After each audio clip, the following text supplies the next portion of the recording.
Welcome to Driving the Line, the pursuit of safety, where we talk about the real issues out on the road, focus on safe driving, and learn industry best practices from your hosts, Kenny Ray, Mike Bohan, Jim Seibert, and Barry Harrison, in the hopes that by driving the line, we get more drivers home safe and sound.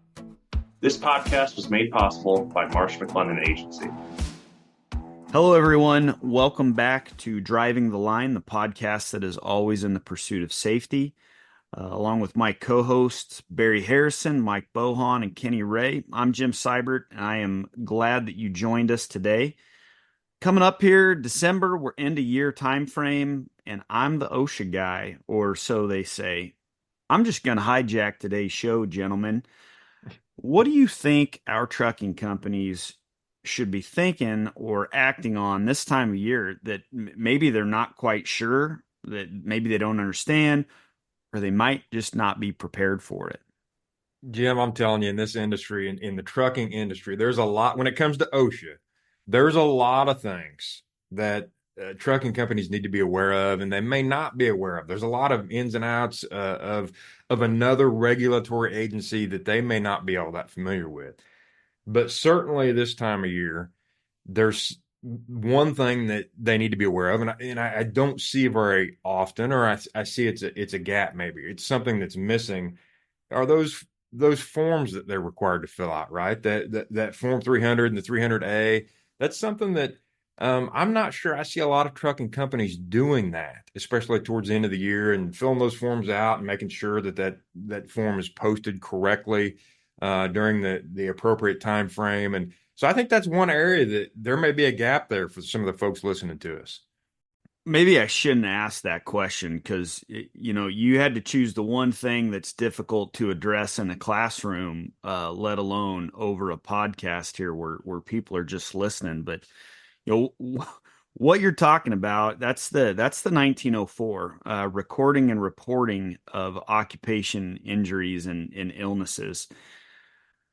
So since it's heavy and since it's a little bit difficult, you guys know me that personally, I have to break some things down to the smallest level in order for me to see the big picture. So indulge me, if you will, while I build a 5 W's case here.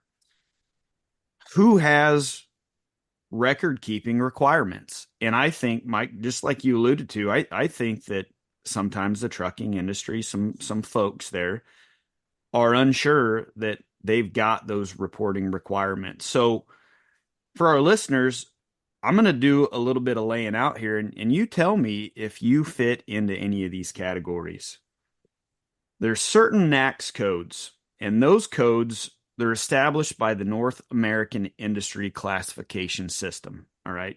Codes that might pertain to our listeners are the 4841. That's general freight trucking. 4842, that's specialized freight trucking. 4884, support activities for road transportation. And then there's the 4889, which is other support activities for transportation. If your code is one of those, you have reporting requirements yearly, every year.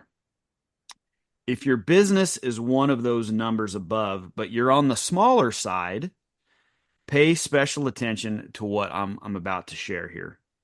Many, but not all employers must complete the OSHA injury and illness record keeping forms on an ongoing basis. And here's that smaller number. Employers with 10 or fewer employees throughout the previous calendar year do not need to complete these forms. Okay, if you've got 10 or fewer employees, you don't need to complete the forms. Said in another way here, if there are more than 10 employees at any time during that calendar year, the employer may come under the requirement.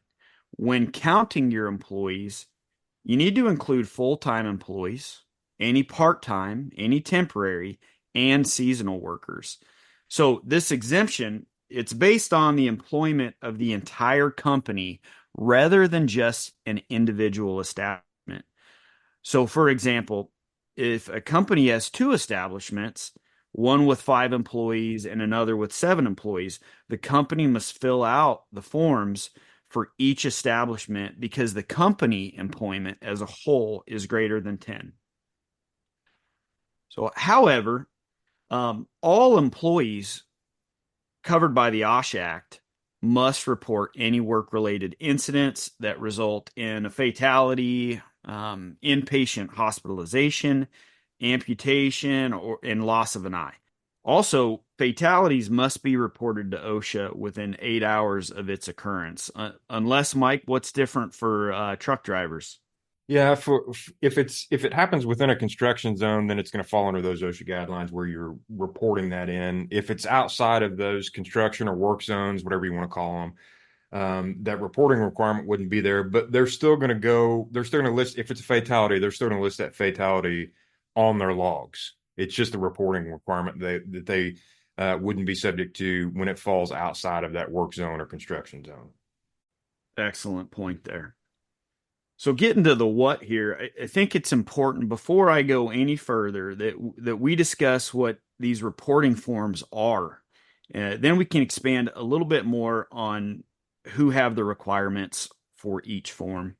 So that OSHA Form 300, that's a log of work-related injuries and illnesses throughout the year. So it's a compilation of those on a log form throughout the entire year.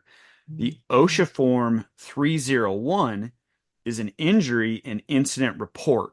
That's used per recordable incident. That's got to be filled out within 7 calendar days after you receive information that a work-related injury or illness has occurred. So what's considered an injury or illness? I'm not going to dive into all the nuances. There is the 1904 spells out first aid. It spells out self-care. It spells out the different nuances to how you're supposed to collect this data and what's recordable and what's not. But just on the high level, OSHA defines an injury or illness. It's an abnormal condition or disorder, and it could include cases such as cuts, fractures, sprains, respiratory conditions. So for OSHA record keeping purposes, an injury or an illness can also consist of subjective symptoms such as aches or pains. And it also deals with some exposure things. So that 301, that is per incident. The 300, that's a log compiling the per incident. And then you have the OSHA Form 300A. That is a yearly summary of work-related injuries and illnesses. The 300 and the 301 are maintained ongoing throughout the year as the incidents happen. Recordable injuries and illnesses then must be entered on these forms as they occur. The Form 300A is completed after the end of the year, summarizing the number of recordable cases that occurred. So we've already discussed the 10 or fewer employees. There's additional rules that I think the listeners need to be made aware of because a lot of our listeners are going to fall into these other categories. So back to the who. Establishments with 20 or more employees in certain high hazard industries continue to submit the Form 300A annually. All right.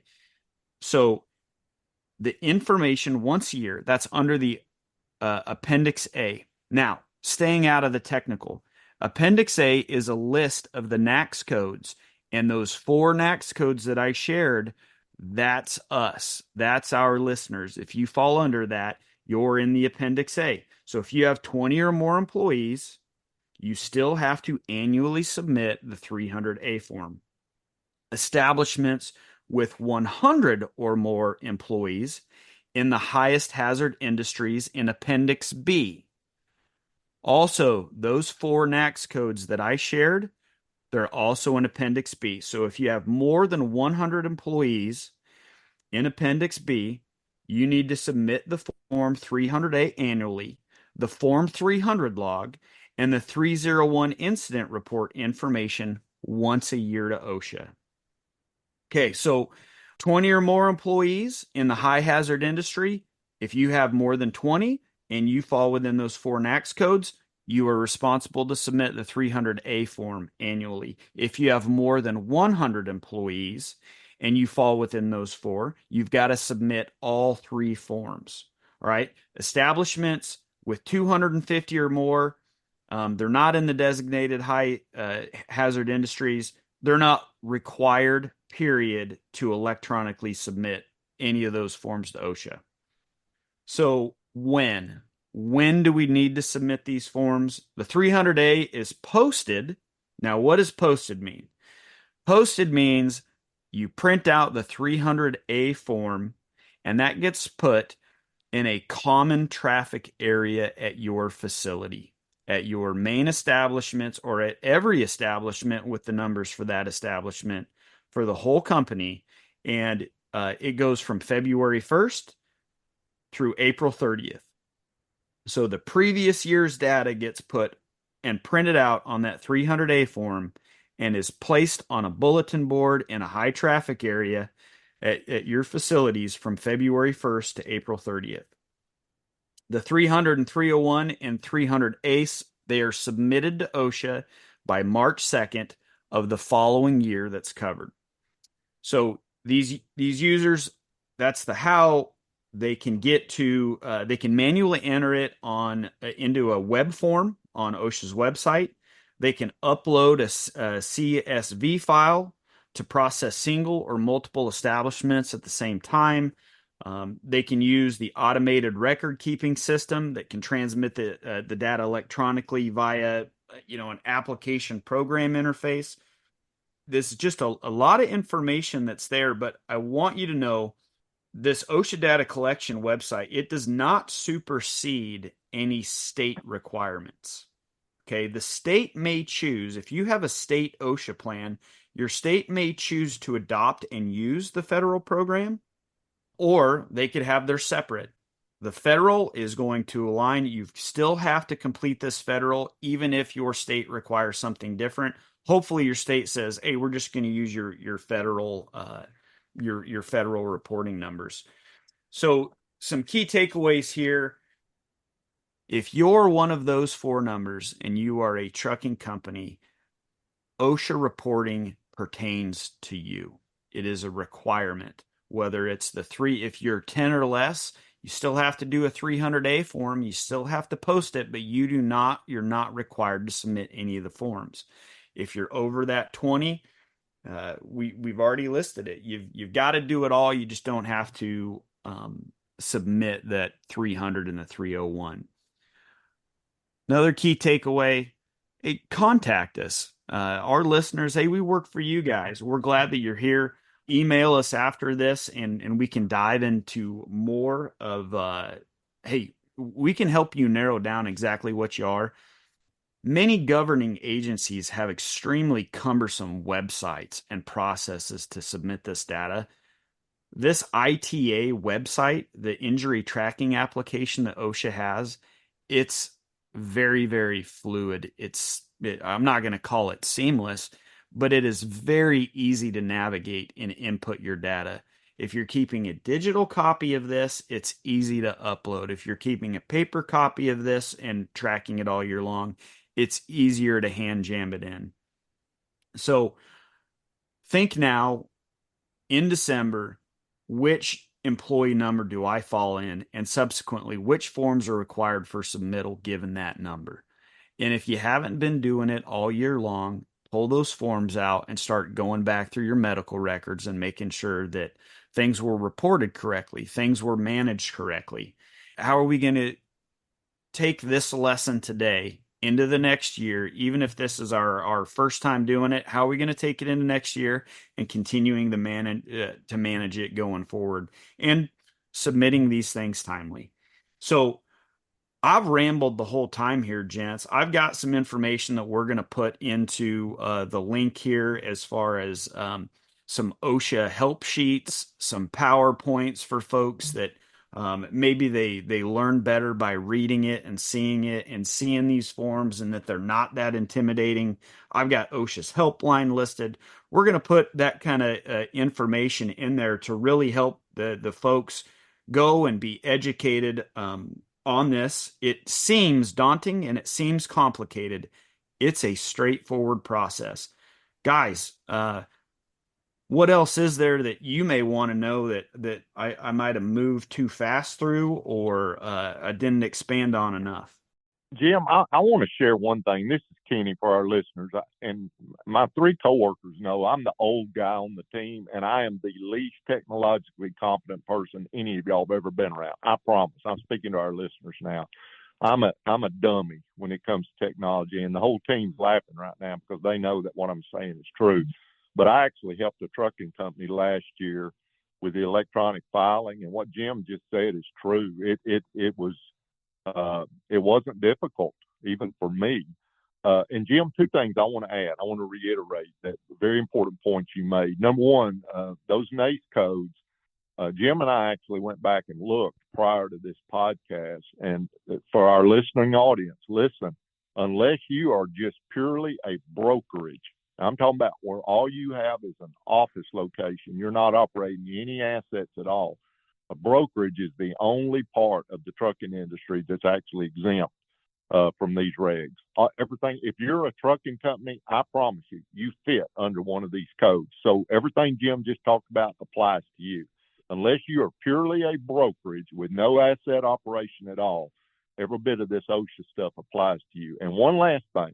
We hope y'all go an entire year with, we hope you go the rest of your career with no OSHA recordable injuries or illnesses. But know this, even if you have a blemish-free year where you don't have anything you have to list on your log, you don't have to prepare any investigative reports, know this, the 300A still must be posted. In fact, it's bragging rights then because you put it up and it shows all zeros. You had no injuries. That has to be posted in a high traffic area of the terminal. So the driver's lounge, the driver's room, somewhere where the drivers come and pick up dispatch orders.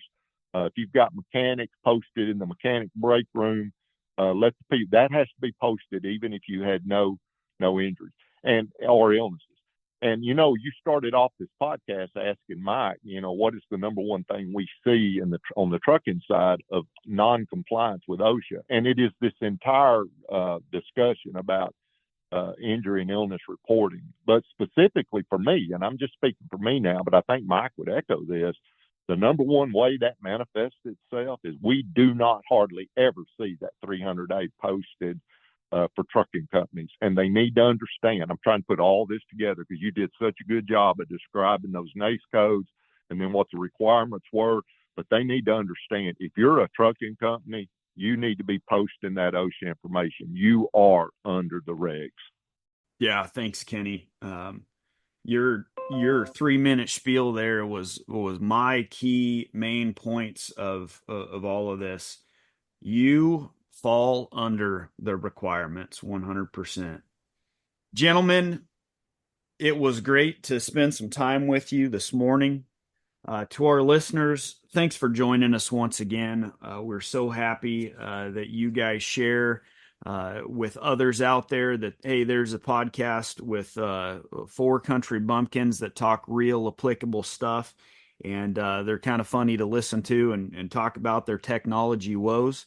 So thank you for being a part of our journey as we discuss real world application stuff for our profession. And until next time, we will see you then. Drive safe, and we'll catch you down the road. That's all the time we have for this edition of Driving the Line, the Pursuit of Safety. We hope you enjoyed our discussion, and thank you for listening. You can rate, review, and subscribe to Driving the Line, the Pursuit of Safety on Apple Podcasts, Spotify, YouTube Music, or any other app you're using. You can also follow Marsh McLennan Agency on LinkedIn, Facebook, and Instagram. Until the next time, thanks again for listening. Drive safely, everyone.